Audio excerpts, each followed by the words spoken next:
I just can't explain to you how damaging the social media disinformation is these days. Oh my gosh. So we're just going to have to show you, all right?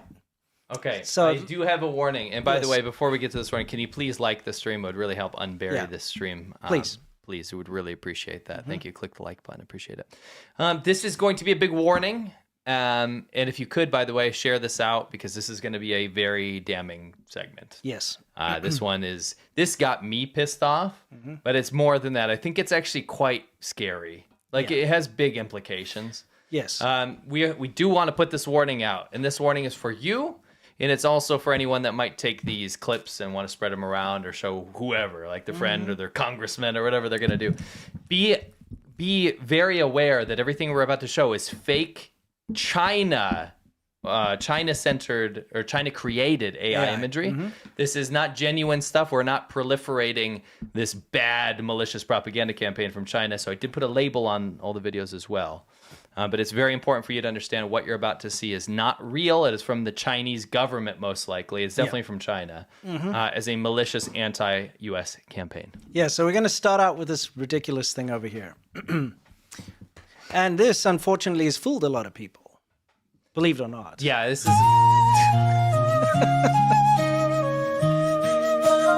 The fire's burning high, stocks falling in the west. Lost my home last Friday, but hey, life's still a quest. Found myself a little app where kindness lights the way. Shaongshu's a village where strangers laugh and play. We're swapping cats and stories through sunshine and rain. Not about where it's made, but the bridges that we weave. Shaongshu, we're human, and that's what I believe. Can you pause it on him quick? I've got to pause it on him. And there's a couple of things we have to talk about in this stupid bloody video. But anyway, yeah, there he is.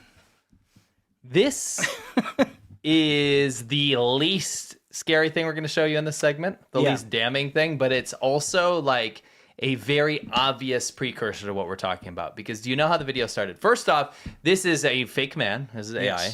This is a fake song. It's AI. There are no real instruments. It is full-on AI. And if that doesn't scare you, I don't know what will about the future AI. But this is not a real video. It's obviously AI. But the problem is it was being shared as a genuine, concerned, fed-up American. TikTok refugee. And he wanted to get out there on his guitar and his whatever flute with Chinese guzheng in the background. Yeah, I know. And sing about how Xiaohongshu's great. Xiaohongshu is great, which is REDNOTE. But also, and more importantly, right in the beginning, he says that he lost his house in the fires. Yeah, America's burning and the stocks have gone down. The stocks have plummeting. In the West. I lost everything, but life's just a quest. But good thing I found this little app. So I lost my house in the fire, in the LA fires. Yes. Everything's falling apart. The stock market's in the shitter. Yes. The U.S. economy's done. And I went to an app and I found this really amazing place where everyone can just get along. This dude looks pretty chill for someone who lost everything. He does. He decided to go out in the woods with his flute and sing a song. Now, the problem about this is that I saw it spreading organically on Xiaohongshu because, I know people that have Xiaohongshu, and going through the Xiaohongshu feed, people were praising this as like, yeah, you see, this is the kind of American that really appreciates us. You know what I mean? Because it's made to stroke the ego of the Chinese nationalists and at the same time also work as counter propaganda to say, you see, all you Americans do appreciate China. And you should too. And everything about their country is falling apart. Yeah. So do you remember we talked about this? And this goes back to some of our old catalog. It's called dual purpose technology. Yeah. And this is a military application of the PLA. Yeah. So the PLA, the People's Liberation Army of China, what they do is they take something that can be used for two things, right? Yeah. And if you turn it into propaganda, it can be used to bolster China's nationalist confidence, and it can also be used to denigrate the U.S. So this is a good example of dual-use technology. Correct. Here's the thing. Sure, I'm quite sure most of you can spot that this is just AI generated when you see it on a big screen. But when it's on your phone and you're doom scrolling through stuff, this could very easily be seen as legit. Yes. Okay? Because it takes a little bit of a trained eye to spot these things. I mean, I'm reading the purposeful. chat here. It says like AI, clearly AI. Obviously, right? it's AI. What American calls it Xiaohong something. We were talking about if this was like a real, let's just pretend it was a real guy, which is not. Yeah. But if it was a real guy from America, he'd be like, Exio Yeah, exactly. Exactly. They don't know how to say Xiaohongshu by reading XIAO. No. You know, the thing is, honestly, when I saw this, because I'm so bloody done with all the Xiaohongshu propaganda that's been going around. When I saw my wife was scrolling through and I saw this dude's video there, I only saw a still of it. Okay. And I saw that it had like millions of views. It had millions of views, by almost the way. 3 million. Yeah, and who knows how many other times it's been shared. Oh, yeah, like copied and shared, yeah. So it had millions of views, and everybody's talking about this like great American showing how much he appreciates Xiaohongshu or whatever. I saw a still, and I thought it was real, because it's not moving. Yeah. Right? And if you took a still from any one of these on a phone screen, you could think it's real, right? Yeah. The fire's burning high, stocks falling in the west. Lost my home last Friday, but hey, life's still a quest. Who says that? That guy, look at his mouth. Yeah. Anyway, this is such bullshit. Isn't it just? Oh my gosh. It's quadruple use technology because it's also denigrating like people in America that lost their homes in the California fires, and at the same time promoting this app. So there's many different aspects to this. Yeah, it's absolutely abhorrent what's being done here. It's taking advantage. And, it would be quite funny to see this mirrored. Yeah. What if in AI you got a Chinese guy to sing in a Chinese style in Chinese about how the economy is failing and Xi Jinping destroyed his life or whatever? Right. It's easy to do, but, people don't do those low blows. No. Well, because China does. Yeah, because they're I'm sorry to say this, the Chinese government's a very malicious force that is currently waging a war against Americans. I'm not trying to sound sensationalist. They are currently waging a war against Americans. That's what all this stuff is about. And if you're not seeing it, you got to look a little closer here. Yeah. Right? It's not just funny anymore. No. Like we usually laugh at this kind of stuff. And this is kind of funny because it's so bad. But the stuff we're about to show you is not funny.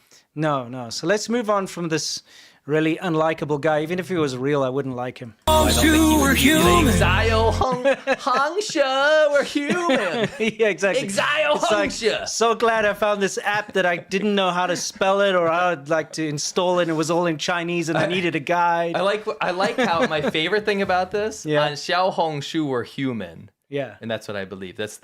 He's literally AI. Yeah. You're not human. We're talking about a fake man. Exactly. We're humanizing him too much. But that's right, because in Xiaohongshu, AI is human. It's considered human. Yes, exactly. Yeah. That's what I believe. That's what you believe, but you're freaking wrong. Yeah. So, follow up to this. Because of this explosion of Americans on Xiaohongshu, right? Yeah. Which some people are having legitimate good interactions with each other. I think that's a really cool element of it. However, what you have to understand is that China blocks every app from America. So Chinese people can't interact with Americans. You know how people are saying this is like the first time in history, finally, the U.S. government is allowing not blocking Americans from talking to Chinese people. It's the other way around. Yeah, America doesn't block Chinese people. No, Chinese people. Yeah. In fact, I would say it'd be a state goal of America for Americans to talk to Chinese people. Yeah, it's good. Right? Because that's how soft power actually works. Yeah. Right? So China has always blocked every American app. Every American app still blocked. Yes. YouTube, Twitter, all those things are blocked in China. Everyone, right? So this new interaction with Americans talking to Chinese people, you could have done this the whole time, guys. Yes.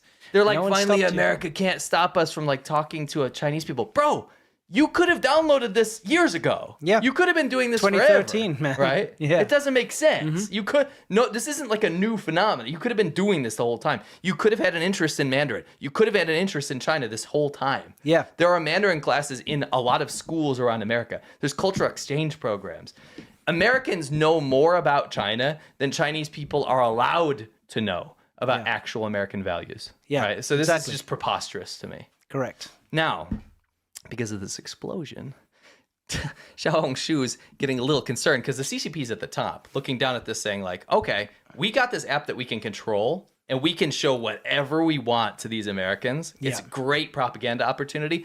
But at the same time, what if these guys figure out ways to like get their message across to the Chinese people? That's what they're worried about. So they've actually put out ads to hire English content censors in China to be blocking like certain content. Yep. And it's been interesting. If you go to I think it's the next one, that people have noticed something.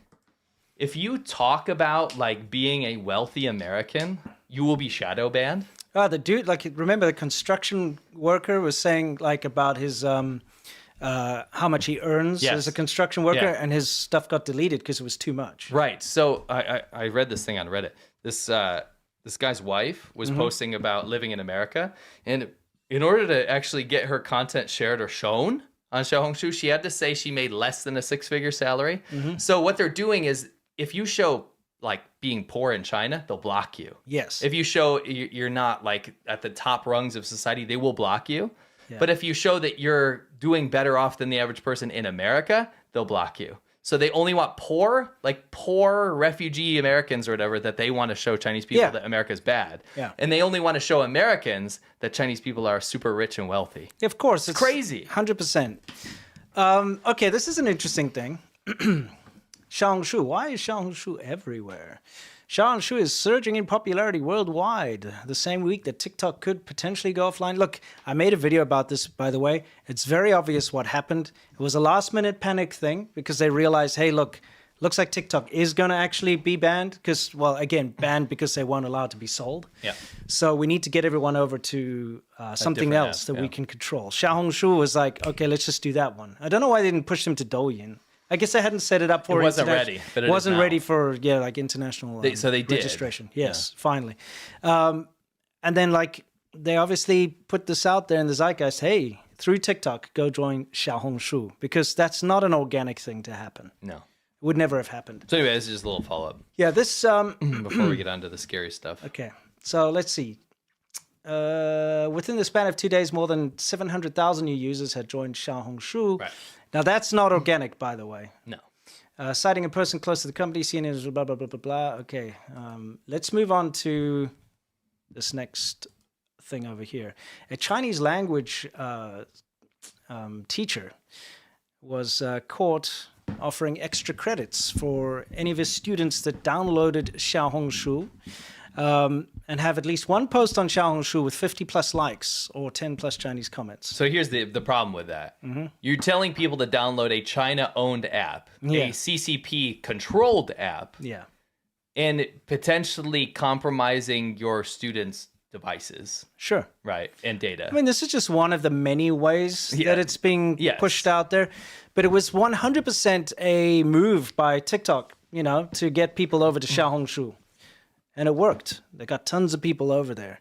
And what you have to remember about Xiaohongshu is 70% women. We talked about this last time.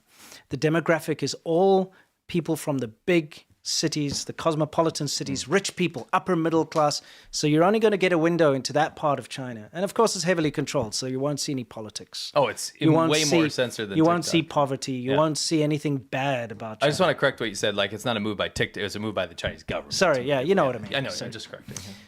I think they're the same thing. Yes, so do I. Oh, yeah, here's that comment. Okay. They're also shadow banning posts with too much income. My wife tried to post her story as a Chinese in the U.S., and it's not visible to others until she drops the amount below six figures. The communists want the poor to talk, but well-off Americans are not welcome, and vice versa. Yes. It's information warfare. Of course it is. And it's tightly controlled. Okay, this is something that I thought was very relevant that's been going around that I just wanted to read out to everybody here. So, at the heart of TikTok's strategy is a brilliant act of misdirection. Rather than engaging with the court's substantive findings about national security risks, the company has executed a three-pronged narrative assault: victimhood, hope, and temporary inconvenience. The victimhood narrative carefully positions TikTok's 170 million American users, not the company itself, as the primary casualties. This framing cleverly sidesteps the court's explicit concerns about ByteDance's obligation to share data with Chinese intelligence services. Instead of addressing these security issues, TikTok redirects emotional energy towards the impact on content creators and small businesses.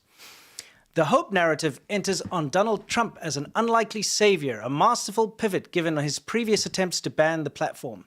TikTok CEO Shou Chu's effusive video thanking Trump for seeking solutions represents textbook social engineering. It simultaneously flatters Trump's desire to differentiate himself from Biden while mobilizing TikTok's massive user base to view him as their champion. I mean, we saw that with the actual pop-ups that were, thank you, Donald Trump, for saving But TikTok itself banned itself. Yes. They didn't need to do that. No. You know. They did it. They're the one that said, they said, it's blocked, but it wasn't. No. Most ingeniously, TikTok has reframed an existing threat as a mere existential threat. Sorry, I'm still recovering from the flu here. As a mere temporary interruption. Their shutdown message to users, you can't use TikTok for now, is a masterpiece of psychological manipulation. It deliberately downplays the fundamental nature of the ban while implying an inevitable return to normalcy. This framing ignores the court's validation of serious national security concerns in favor of presenting the situation as a simple political speed bump. The company's selective emphasis on potential business suitors, from Elon Musk to Project Liberty, further reinforces this temporary framing while conveniently obscuring ByteDance's consistent refusal to divest. It's a classic example of controlling the conversation by focusing on hypothetical solutions rather than actual obstacles. What makes this campaign particularly effective is its layered approach to pressure generation. By activating its user base through carefully crafted narrative of victimhood and hope, TikTok creates organic, seeming public demand for a political solution. This is social engineering at its finest, using selective emphasis, emotional manipulation, and strategic reframing. Yeah, that was great. It's exactly what's been happening here. Yes. And it again proves why it's a threat. Yeah. Remember that when they put out that fake ban where they were like, oh, sorry, we're shutting down. Remember that? TikTok did that. The US government didn't do that. There's no law that says you can't use it. Yes. Right. It literally they did it themselves. Yes, it could have still stayed up. The only thing is it wouldn't have been allowed in the app stores and stuff. You know, when they did that, 911 call centers were jammed up with kids and teenagers and stuff phoning because their TikTok wasn't working. Actually getting in the way of proper emergency services. Yeah, it's like some crazy kid tried to go burn down like some lawmakers, politicians' home because of this. No, it was the office. Yeah. The office or whatever. I mean, you see this kind of damage that this Chinese-controlled app has done. Never mind previously when they got them to phone and harass the Congress people. Yeah, they actually built into the app that when you opened it, it would automatically call your local congressperson based on your location data. Yeah. So that you could tell them to not ban TikTok. Yeah, remember that? Dude, what are we doing here? I know. Come on. There's plenty of evidence right there as to why TikTok is rubbish. Moving on. Wanted to get that out of the way, guys. It needs to be sold. There's this DeepSeek AI thing. People are talking about it in the chat. I got to just first of all tell everyone there's a lot of deceit going on around about this DeepSeek AI thing. We're going to talk about it next week more because I'm uncovering more. But for instance, it seems as if there's a lot of NVIDIA H1 processors that are busy being used, like 50,000 plus that they have illegally managed to buy and use. But they're pretending as if it's very low cost. The thing is, it's not true. They're just hiding the cost. Just wanted to say that. Also wanted to point out that it's also just a completely biased, rubbish AI. I mean, look at this question. Does Donald Trump exist? Yes or no? Yes. Does Xi Jinping exist? Yes or no? Sorry, that's beyond my current scope. Let's talk about something else. Here we go again. I mean, here we go again. Who wants to use an AI that is censored to such a degree that they cannot even admit that a person exists because it's too sensitive, you know? So when you start seeing things going about DeepSeek, this and that, just remember, it's a completely censored rubbish AI built on lies and facades. I remember you left my... Oh, come on! No, you better not be drinking hotel No, water. you China. never- You're gonna die. Now let's try It's and see for what a happens when we pool. boil. It's a pool strip. It's a freaking pool strip. Yeah. Oh no, it did change. The orange is. Dude, you stuck the strip into boiling hot water. Like you get this broccoli hairdo and he's like, oh wow, it's amazing. I'm healthier here than I was in Netherlands. That's a lie. You know, I wonder what's gonna happen next, because this just keeps getting stupider and stupider. Your hey, chocolate, ma? Oh, did he you see how he fake put tried it to on. fake? He's like made it worse. Like, can I find the chocolate?